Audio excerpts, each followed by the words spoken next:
Right, the Campark 4K Ultra HD sports action camera. Let's see what else you get. Well, first off, the whole lot comes in this great little zip-up case with foam inside. All the accessories and camera fit in here nicely. Great for carrying it around when you're doing your sports. You've got the camera in its waterproof case. Looks like a decent little case. Also comes with an open back, which allows some ventilation and allows the sound in. It's already got one bracket on it and one thumb screw. You've also got another bracket here, and these brackets slide into these mounts that self-adhesively fix onto your flying helmet, motorcycle helmet, skateboard or whatever. You've got a number of standoffs for fixing the camera in its case to the mounting brackets, one of which has got a 90-degree twist. You've got a handlebar mount, got a couple of tripod mounts, male and female, straps for securing the camera to the top of a cycling helmet or whatever, Velcro straps in there as well. More importantly, you've got a wrist remote with its Velcro strap.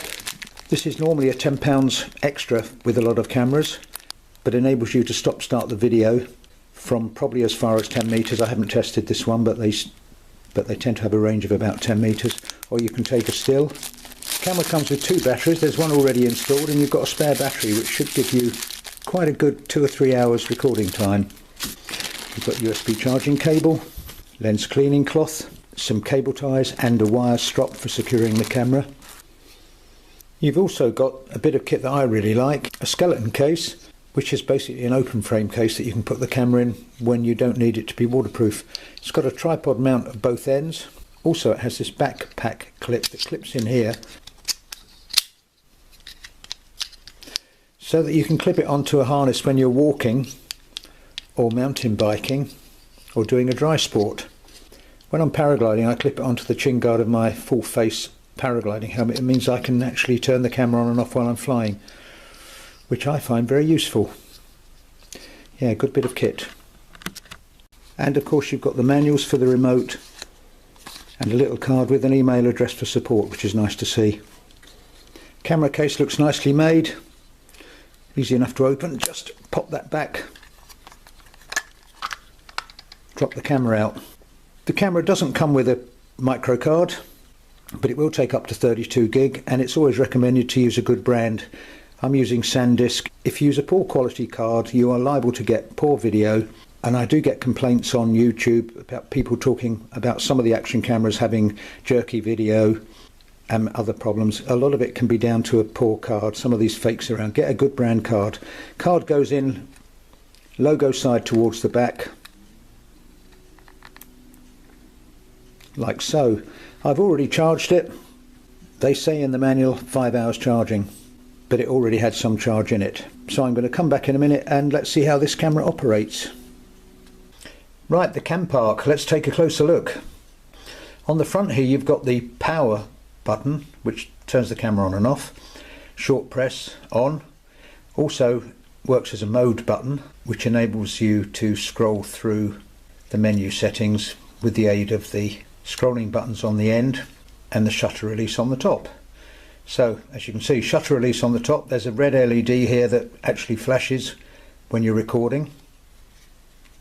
This end, as you've just seen, we've got the scrolling up and down buttons. This end you've got micro HDMI, micro card slot and the micro USB. On the bottom here you've got the battery cover. Comes with two batteries. It says in the manual charging time 5 hours, but the spec on Amazon actually says charging time 2 hours and max battery life about 90 minutes at 1080. Oh, forgot to mention on the front here you've got a 170 degrees wide angle lens, and on the back here you've got a nice 2-inch screen. You'll probably keep getting a reflection of my light here. So let's turn it on.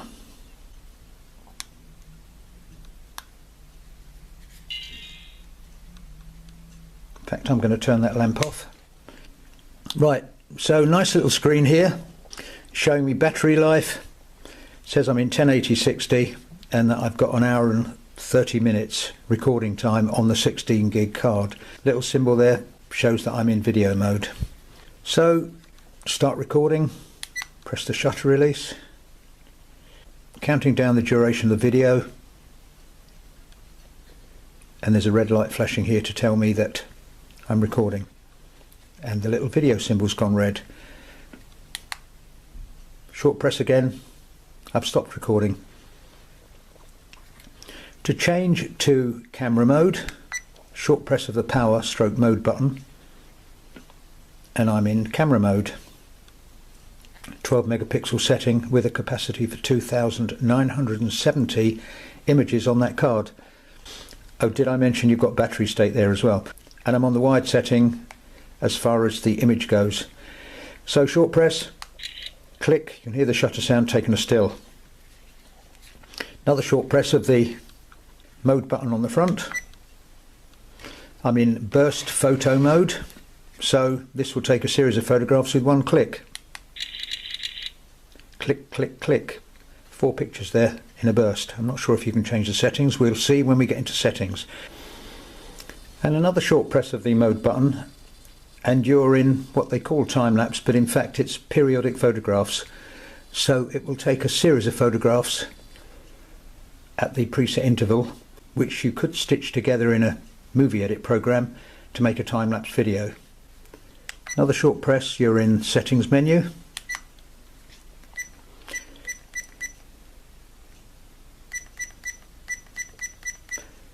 And you access the various things by scrolling up and down using the scrolling buttons on the side.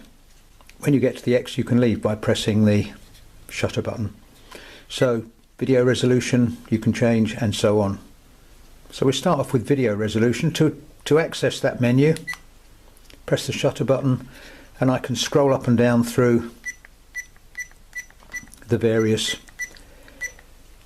settings for video. My preference is for 1080-60 for action sports.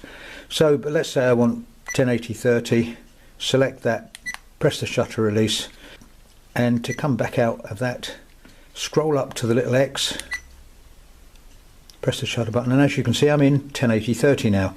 Right, so just to recap there, scroll through using the mode button, burst photos, and I'm in settings. Back to that again. Okay, you've got looping video for in-car use, timestamp on or off, I've turned it off, exposure value, photo resolution, burst photos, time lapse, which is in fact time delay. You can set it to 3 seconds, 5 seconds, 10 seconds as maximum minute. Let's put it on 5 seconds. Then you've got continuous lapse. If continuous lapse is on, it will take photographs with a delay of whatever you've set, 5 seconds, 10 seconds, but it will just carry on taking them every 60 seconds or every 5 seconds, whatever you've set. So you could actually build a time-lapse movie from it using your video edit program. So let's demonstrate that. I've set it to on. I'll scroll through and come out of the settings menu by coming to the X, pressing that. Come into camera mode now, come into time-lapse mode, and as you'll see, it will take a series of photographs and just keep going till you press the shutter and stop it. Just like that. So press the shutter, and as I say, you could build those into a time-lapse. So press the mode button again,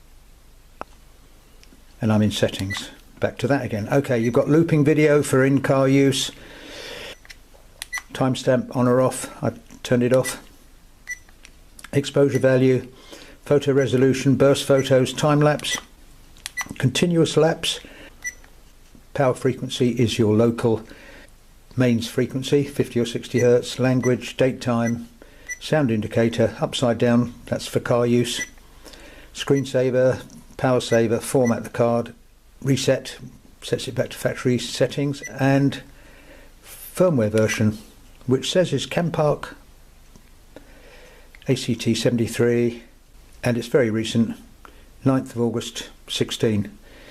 One would hope you can get firmware updates from Campark.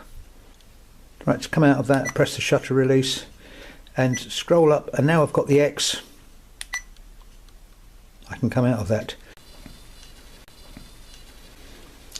You've also got a playback mode. To access playback mode, press the mode button on the front till you're in camera mode, and then press the up button. And you've got a choice there of video playback or stills playback. So let's say video playback. Nothing very interesting, but a bit of a shot there of the back of my house and garden and my computer. Scroll through and you've just got some boring bits of the table here where I've been taking stuff. Press again. I can scroll through photographs. So to come out of that, a couple of presses of the mode button on the front and I'm back into settings, back into video mode. But let's take a look at the Wi-Fi app. Right, the Wi-Fi app. Well, in the manual, which looks very good, nicely written for a change, good English, and it does explain things well, like the time-lapse mode, photo mode, video mode and so on. You'll also notice there's a QR code. They say the app will work on iOS or Android, but it needs quad-core devices. Right, so here we are. Let's see, we do this real time. If you can see this, it's already got it open. Oh, it would have been helpful if I'd turned on the Wi-Fi. Just going to come out of that for a second, turn my Wi-Fi on. Get a quicker download that way. Well, there's the app, EasyCam, install. Right, well, I've got the app installed. It's a question now of pairing the camera with it. Press the down button, waiting for Wi-Fi connection. Go into my settings here. Let's find the camera. iCam H9R. Password 1 2 3 4 5 6 7 8 9 0. Connect.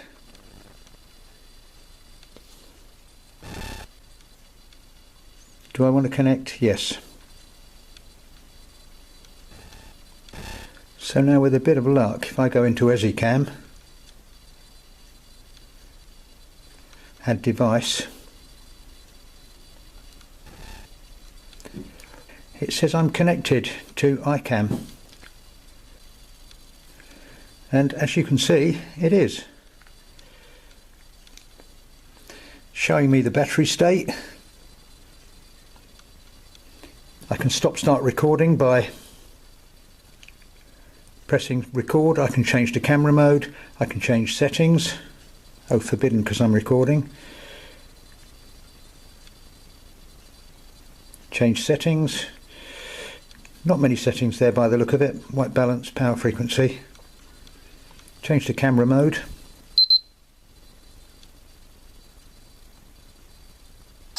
Take a still. And I don't know if you heard the camera click. And I can also review and download my images, which is be rather good if you're out in the field somewhere doing an action sport, kayaking, paragliding.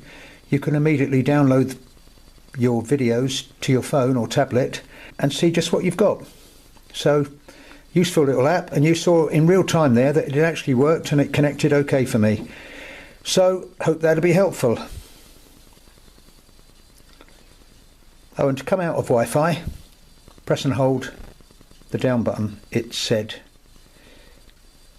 But that didn't seem to work. Well, to come out of Wi-Fi, you could always turn it off.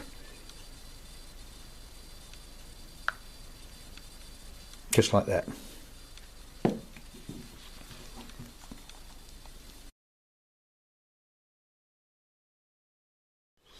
Right, and now very quickly I will explain the wrist remote that comes free with this camera.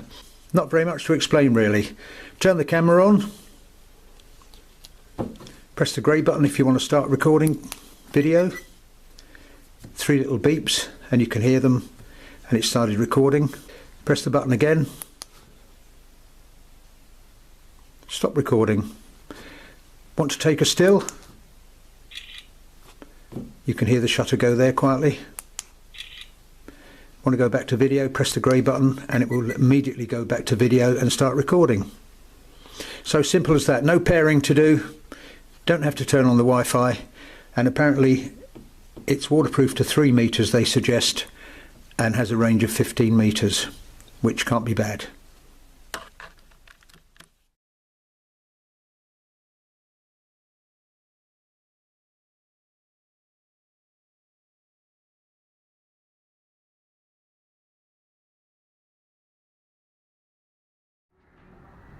That looks a bit better. See what the definition's like on the brickwork at 1080, 60 frames a second.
Well, it's gone a bit cold now and grey, as you can see, so I'm heading to land down here. My nose is cold.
Right, this is a pretty dark arcade. Just the light of the machines, really. One of my low light tests.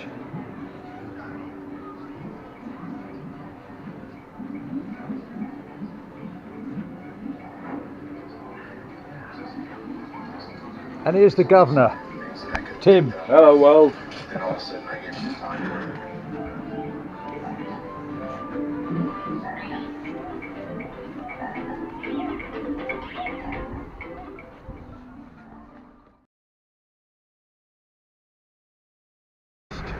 And it's time for the dark pub test.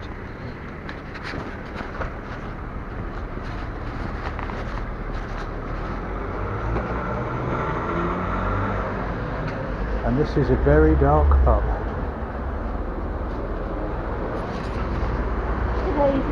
Thank you very much. No worries, mate.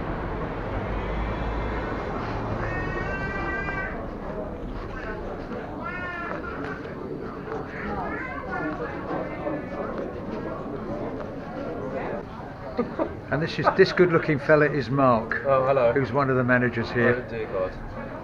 Yeah, let's edit that one out, mate. Maybe see you later.